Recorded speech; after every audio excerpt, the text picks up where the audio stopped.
Eurovision is finally here and I'm in a festive mood, so I've finally decided to let my editor Jay out of his cupboard.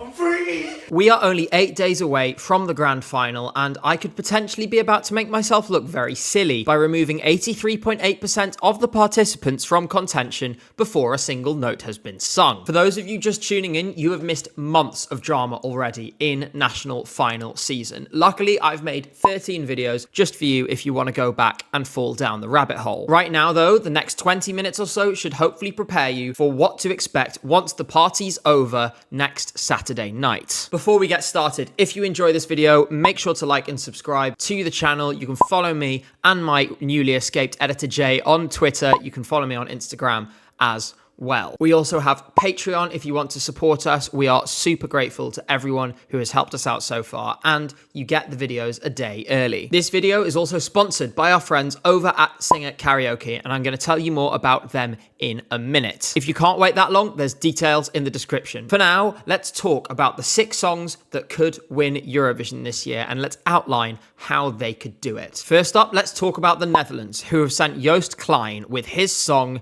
Europapa. Welkom in Europa, blijf hier tot ik dood ga. Europapa, Europapa. I'm not going to go in depth on the analysis here because I've already done that for every song in this video. You can go back and watch my videos before if you want to hear more about that. Let's just hit the main headlines. This guy is massive in the Netherlands and this song has already hit #1 there too. What makes this song so strong, first and foremost, is that it is catchy. So catchy. You will find yourself singing Europapa no matter what. Whether you hate it, whether you love it, whether you hear it once or 100 times, it will burn into your brain. Secondly, Joost has charisma coming out of his ears and it really shines through, both in his live and in the studio performance. That means he's going to be able to sell this song to the European public, regardless of the fact that 99% of viewers will not understand the language he's singing in. When we're looking for Eurovision winners, you often look for a moment, something that makes it stand out, and you're going to hear me use that term quite a lot in this video. This song has that. It comes in the form of a happy hardcore breakdown. That happy hardcore breakdown will hit even harder live than it will when I edit it in at the end of this sentence. Welkom in Europa, jongen!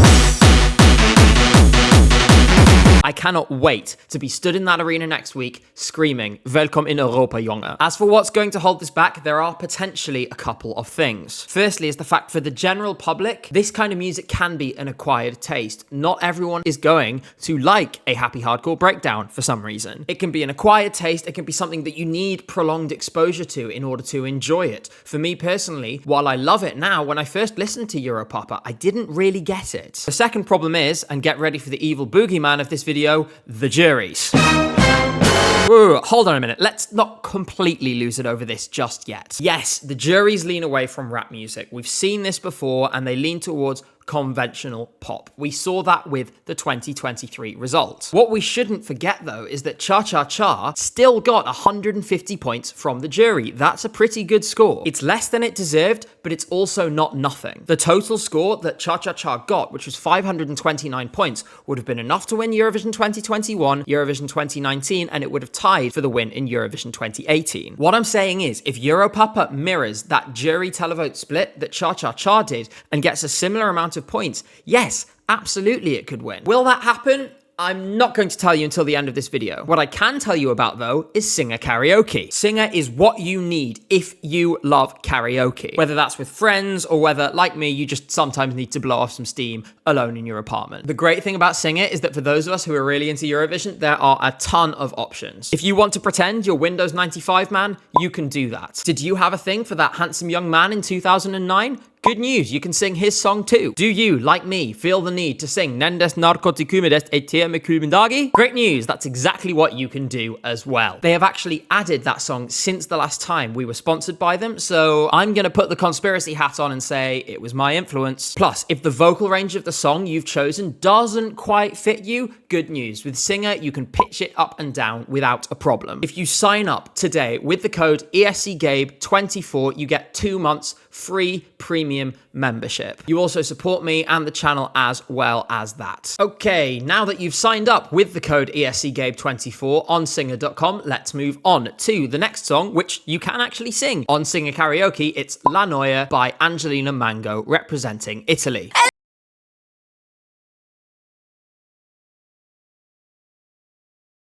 Mahmoud to Måneskin to Mahmoud to Mango, Italy have a thing for M's and they have a thing for bangers. They have been pretty relentless in Eurovision in recent years, and that isn't going to change this year either. For those of you who are just arriving, Italy leverages a music festival that is older than Eurovision itself for its selection for the contest. This entails 5 nights of music, a totally incomprehensible voting system, and at the end, somewhere among that secret sauce, you get a great entry most years. This year, that means we have ended up with one of the most marketable and one of the most repeatable pop songs of the contest. This is catchy, it's replayable, it's radio friendly, and it's in a language that sounds amazing pretty much no matter what you're saying. An Italian could tell me the details of their bowel movements and I would probably still think it was some poetic, beautiful Renaissance poem. To be clear, that is not what La Noia is about. Angelina strikes this really clever balance between speed of delivery in the verses of the lyrics that almost makes it feel like a rap to a chorus that is sparse enough to allow her to show off her vocal prowess. What you get when you combine those things is a product that appeals both to juries and public voters alike. Because of how different Eurovision is to the National Music Festival that this was selected from,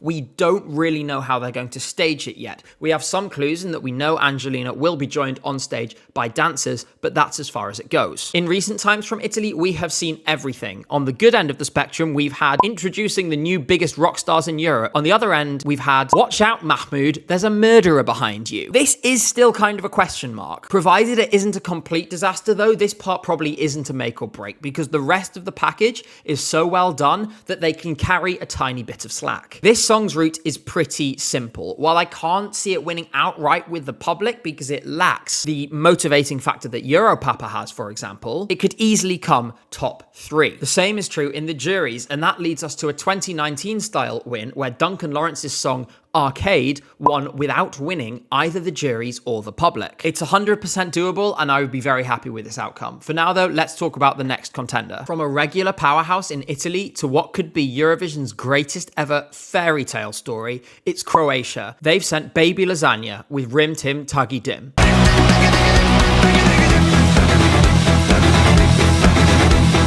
First up, this song is an absolute banger and possibly the most instantly memorable and accessible song of the year. Few songs grab you by the scruff of the neck in the way this does and demand that you pay attention to them. What's even more incredible than this is the story that has gotten us to this point. This song was not meant to be here. I don't mean here as in this video, I mean in Eurovision at all. The jury panel for Croatia's national selection didn't even include this in the initial 24 songs that were put forward to the show. Baby Lasagna was on the reserve list. When someone pulled out in the main show, the only reason Baby Lasagna was chosen to be the replacement was because he appeared first alphabetically on that list. This song generated immediate hype. That said, things took a wobble when he performed live at the national final. In the semi-finals of that show, performing live as a solo artist for the first time ever, with a song that he had written, sung, produced and mastered alone in his bedroom, it was shaky, to say the least. Sure, that show had the production value of a festival toilet, but what we saw was the performance of someone who was nervous and inexperienced, not the performance of a potential Eurovision winner. Then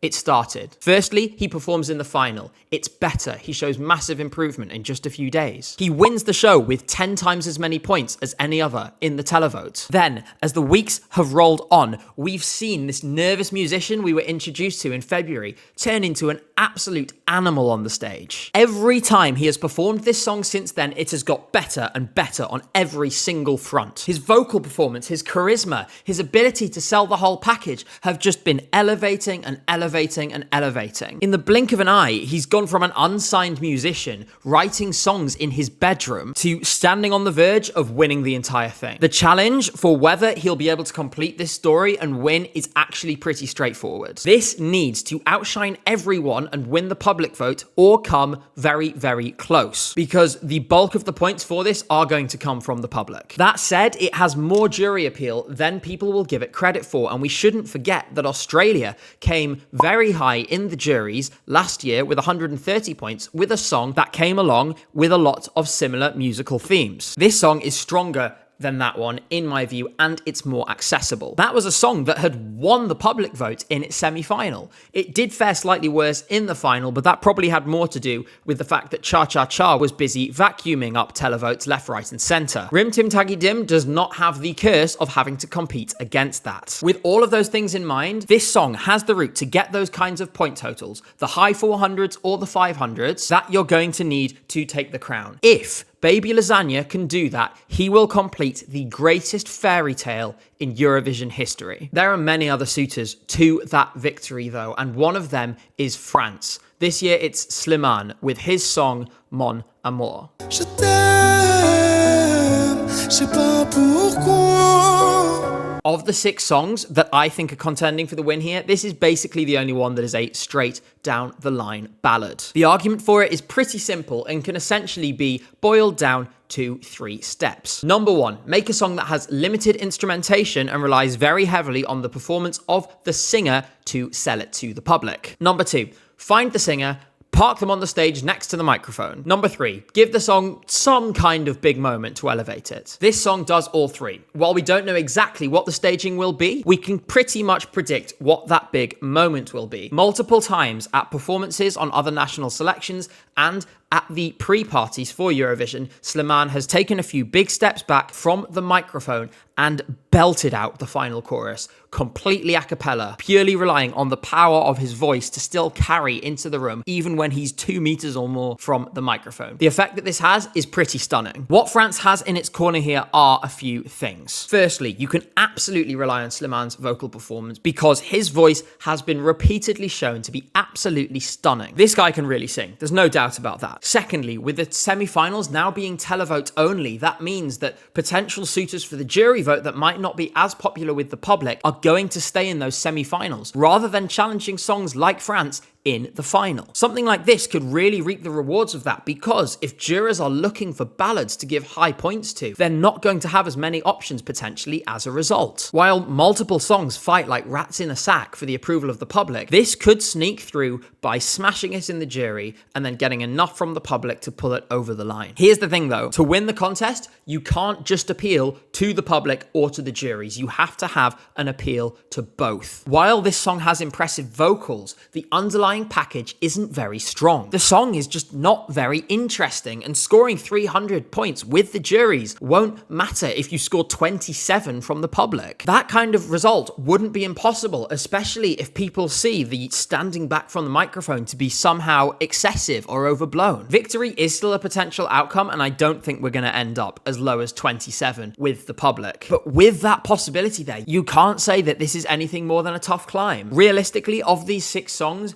this is the least likely. Could it happen? Yes, but out of all the songs in this video, it's definitely the longest shot. Speaking of vocal acrobatics, we're going from ultra conventional in France to ultra unconventional in Switzerland, who have sent Nemo with their song The Code. My heart beats like a drum. What genres would you like? Yes, that is how I described this song a few weeks ago when we reviewed it in depth. Just a reminder, you can find all of those videos on my channel. Make sure to go watch them after this one. Here's the thing, it works amazingly. That means we have a challenger to Croatia for biggest banger. And we have operatic big notes and a chorus and bridge that wouldn't be out of place if re-instrumented slightly in a power ballad. It's bold, it's brilliant, and it has the potential to appeal to everyone. What we've seen since the release of this song has only served to further the positive atmosphere around this participation. Nemo has delivered a series of performances both on Swiss TV and at the pre-parties that have been nothing short of stunning. Nothing is a greater testament to their talent than the fact they got a Swiss audience to give them a standing ovation. Wahnsinn! This is the Swiss. They are famously incapable of showing emotion. How did Nemo manage this? They managed to get them to express something stronger than mild approval. That was meant to be impossible. What do you get when you put all of this appeal together and you mix it up? A package with essentially boundless potential and possibly the highest ceiling of any song this year. This is the only song that could win the public and the jury vote, in my view. That, naturally, probably makes it the favourite to win the whole thing, even amongst strong company like we have in this video. Congratulations, Nemo, you found the Eurovision secret sauce. Provided that the staging is good, and with the same stage director as Cha Cha Cha last year and Heroes in 2015, I am pretty confident about this. This is firmly in the conversation. The picture is not 100% rosy or 100% certain though, because if it was, this video wouldn't list 5 other potential winners. The biggest challenge that this song faces is also its biggest strength, and that is the amount of diversity and sounds packed into such a small space. If viewers find it to be too much to process at once, or if they don't get it on first listen, that's it. There is no second listen. Most people will only hear the songs once before they place their votes for their favourites. I trust Nemo to sell this song to the maximum number of people, but there is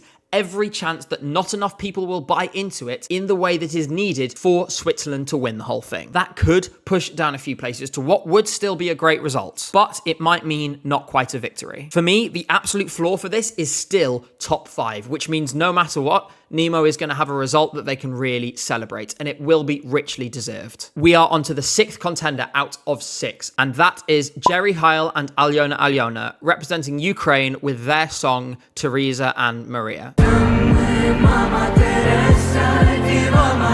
This song is a pretty ethereal experience. It gives us a lot between Alyona's rap and hip-hop background and the more operatic vocals of Jerry Heil. The combination of this is one of the most hauntingly beautiful choruses that you will hear in any song this year, as well as possibly the strongest rap performance. The result of all of this is a song that is radically different from any of the other songs we've talked about today. The most similarities are probably with France on the basis that there is a ballad underneath this. But to be honest, this could outshine France in every respect because Jerry's vocals are absolutely stunning. At her peak, she is every bit as good as Slimane is. The logic for how this could win goes pretty much like this. If you take that jury appeal that France has and add to it the additional contemporary sound, the additional public appeal that comes from some of the pop and rap influences that are embedded into this song, you could end up raking in public votes. And yes, you could end up in a position where you have a winner on your hands. Let's not forget, although the backdrop of the contest in 2022 was a massive outpouring of love and sympathy for Ukrainians, that doesn't take away from the fact that Ukrainian rap, combined with folk and traditional elements and a melodic chorus, is a formula that has won the contest before. On the surface, this is a package that is stronger than Kalash Orchestra's was in 2022. Whether it can command the same voting support is another matter, so let's look at what support it can count on. Firstly, in terms of the televote, Ukraine does have a strong diaspora community now, and they are likely to turn out for this. Given the strength of feeling that Ukrainians have for this song, with more than 800,000 votes being cast for it in the national final, these communities across Europe are very likely to pick up the phone and vote for this. That doesn't diminish the song in any way though, because it absolutely has the appeal to pull in televotes from non-Ukrainian communities and to pull in jury votes as well. Those juries are going to eat up Jerry Heil's vocal performance, and there will be that considerable cross-section of public voters who do the same. The most limiting factor for Jerry and Alyona is that this song doesn't quite have that moment, doesn't quite have the crescendo that I'd be looking for in the second half. There are attempts at big moments in the final chorus, but it just doesn't quite hit the heights that some of the other songs in this video do. For that reason, when you're looking for that little bit of magic that takes a song from a top 5 to a potential winner, I can't quite see it, unfortunately. Everything sets this song up perfectly, and we are ready to be sold. We are absolutely ready to be convinced by it, but it just misses that little bit that takes it from a firm contender to the win to an outsider. It could still happen, but without that big moment, there's every chance that something else could just outshine it by a whisker. That's our 6 songs, and in my opinion, those songs represent the best of one of the strongest additions in recent memory. With that, it's time for me to make my prediction of who is going to win it. The winner of Eurovision 2024 will be Switzerland, I think. If I had to put percentage values on it, I'd say 40% Switzerland, 25% Croatia, 20% Italy, and then 15% everybody else. All of these 6 are still contenders, and that's why they're all here. Though the probability of someone else sneaking through is not 0, it's extremely unlikely, and I would put the probability of someone outside of these 6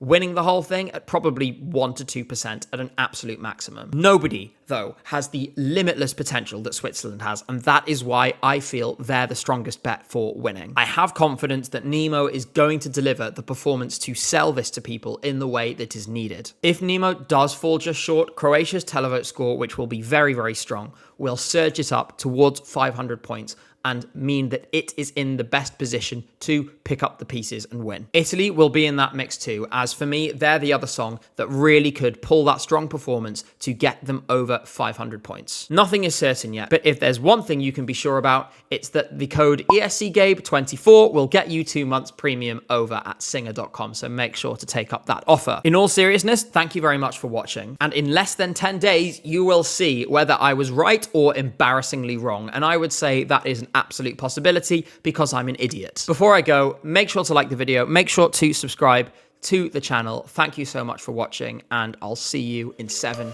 days.